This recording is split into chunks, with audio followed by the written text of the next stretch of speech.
Hey, what's going on, everyone? My name is Matt Jarbo. This is 3 Buck Reviews, and this is a very kind of bittersweet review to make. I'm a little bit late to the party. Actually, I'm like 2 months late to the party, but that's just because I have a daughter and I work full time, and it's just hard to watch as much TV these days. But I finally saw the final season of Daredevil on Netflix, and I have to say, it was excellent. It was absolutely excellent, notwithstanding a few little things here or there. But the storyline around this is gonna be spoilers, by the way. If you don't know, it's spoilers. I think a lot of you probably have already seen it, but I just wrapped it up the other day, and it was hard one. It was a hard one to get to that last episode, but I'll talk about that. So this season, is the first time we've seen Matt post the Defenders, and he's in this real downward spiral. He is just in a place where he hates the world. He kind of wants to let the devil out. He wants to kill Fisk, and he's pushing everyone away. The father, Karen, Foggy, and now, Maggie, the nun that he knew when he was a boy at the orphanage. And she's trying to look after him once again, but she's doing it through her real like tender bedside manner approach, right? Not really, not at all. Very stubborn. Very stubborn. It didn't surprise me that she was actually Matt's mom. Well, truth of the matter is I kind of found that out at the end of Defenders when they showed where Matthew was, and they said, go and get her. And I looked up what that was, and that was like, oh, that's his mom. And I'm all like, oh, great. I got to wait a whole fucking year for that to be a thing. But the season very much is a juxtaposition between Matthew and Fisk. This is that showdown. This is what could only be described as a final showdown. Like, I don't know if they intended it to be this way, but fact that Fisk was able to manipulate himself to get out of jail by very much manipulating the FBI and Agent Nadeem. And I got to say, I really liked Nadeem's character. I thought he was a good actor. I thought he brought a lot of heart to the role. You could see that he was a dude struggling. And then when you see how corrupt everything was and how he'd been played like everybody else, you were like, oh, now that clicks. That makes sense. I get that. And then you feel even worse for him, especially with what happens. And then of course, there's Ben Poindexter. There is Bullseye. A name he is never called throughout the entire season, but one that guaranteed if they would have gone into season 4, he would have gotten the name. And I'm hoping that Disney picks it up because they've talked about it a little bit. They've made mention of it a little bit. And I think it's actually on the horizon for Disney. I think Disney wants to get it because fans are clamoring for it. Daredevil was the 4th most popular show on Netflix. But anyway, I'm digressing here. But the whole point of the season between Matt's trying to get at Fisk and basically give himself permission to kill him. I think he's always in the back of his mind not wanting to do it, but he feels it's the only way as he watches Fisk corrupt everybody around him, especially when Fisk is able to entirely groom Poindexter into becoming like the faux Daredevil, stealing, getting a whole new costume built, and then going out and killing people in costume as Daredevil, and then making it public. So then people want to turn. Hell's Kitchen wants to turn on the Man Without Fear and basically make sure that he's the bad guy. And it's a good plan that never fully ever truly comes to fruition. You know what I mean? Like he turns the city against Daredevil kind of, but we never really see that play out in any kind of meaningful way. Matt's able to actually stop it before it happens. At the same time, Foggy, who was absolutely just wrecked over the death of his friend, best friend, and he's kind of pushed Karen away a little bit. Him and Marcy are together.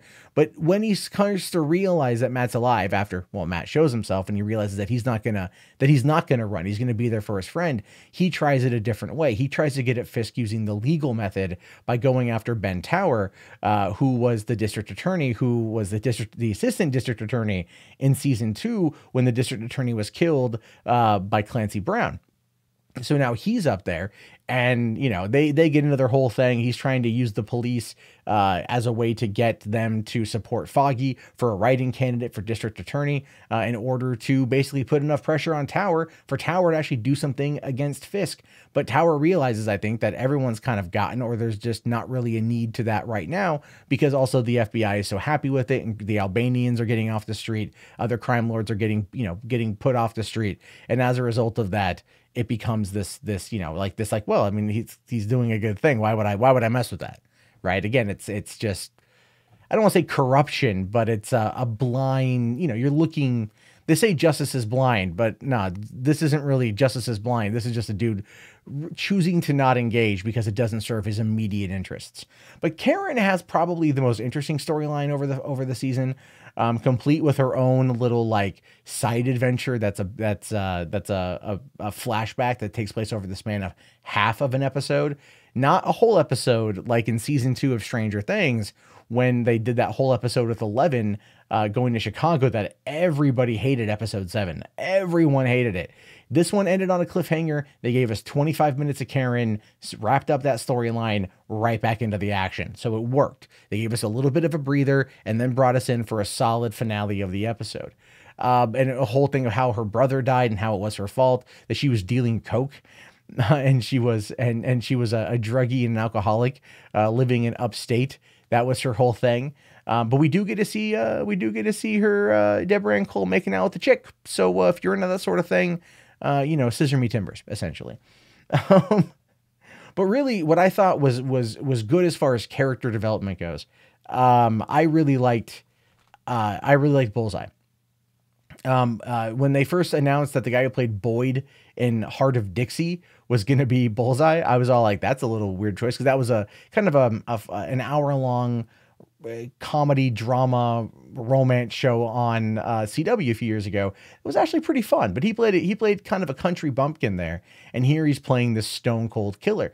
Well, the thing is that he's a stone cold killer with a fucked up psyche, and they really spend time exploring that. The scene where Fisk gets his hands on Poindexter's records, especially tapes from a psychiatrist, and he learns about how Poindexter killed a coach by throwing a ball and ricocheting it and hitting him in the temple, and how he killed cats and other things. We get this whole like 10-minute, and they did kind of overstay its welcome a little bit, but like this like 10-minute dive into this kid's psyche as to why he is who he is, and then his attempts to be good, because that was what I loved about it. He was such a broken, fractured character that wanted to be good, but he needed a rigid, very structured life. And if he didn't have that, then he starts to go off the rails, and Fisk figures this out and so starts manipulating it. And we watch it happen. We watch him literally groom Bullseye into becoming a bad guy and helping corrupt a bunch of other agents, and also taking out Nadim later on.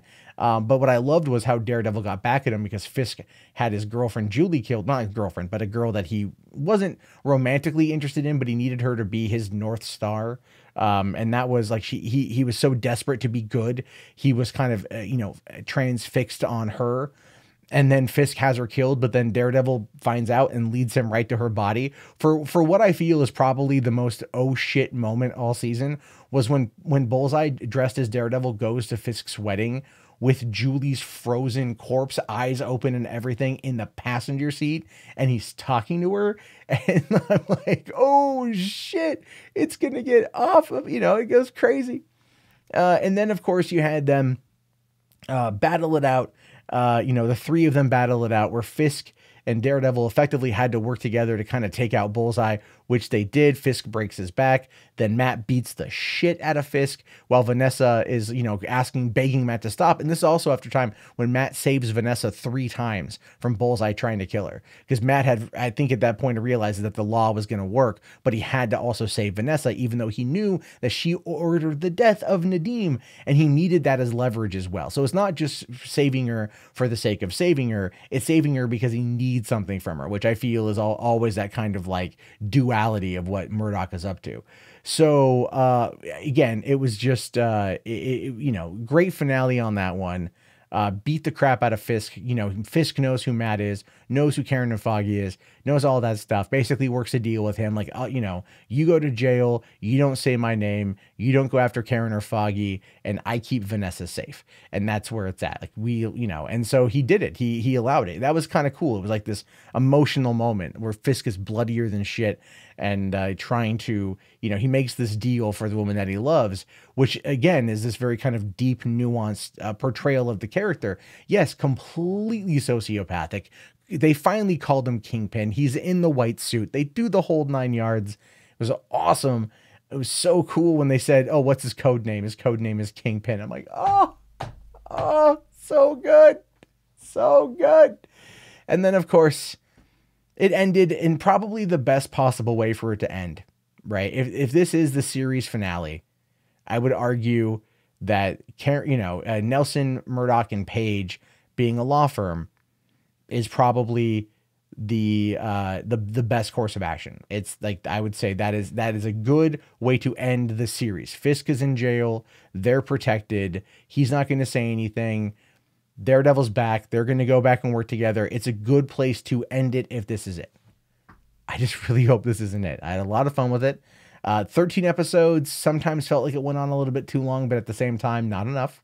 So there's a bit of a weirdness there. And I was so waiting for Charlie Cox to come back as Daredevil. I'm looking forward to rewatching the season, to rewatching the whole thing.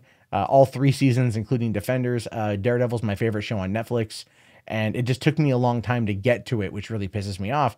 Even though they canceled the show a couple days after it came out, there was no way me binging it in its opening weekend would have saved it. Nothing would have saved it. This was a Netflix internal decision, which is highly, highly unfortunate, but is the way we are. It is the world we live in now. But to that, I leave it to you. Did you guys like the season? Did you not like the season? What was your favorite part? What was your least favorite part? Let me know down in the comments below. My name is Matt Jarbo. This has been 3 Puck Reviews. I will talk to you guys later. Have yourself a great day, and peace out.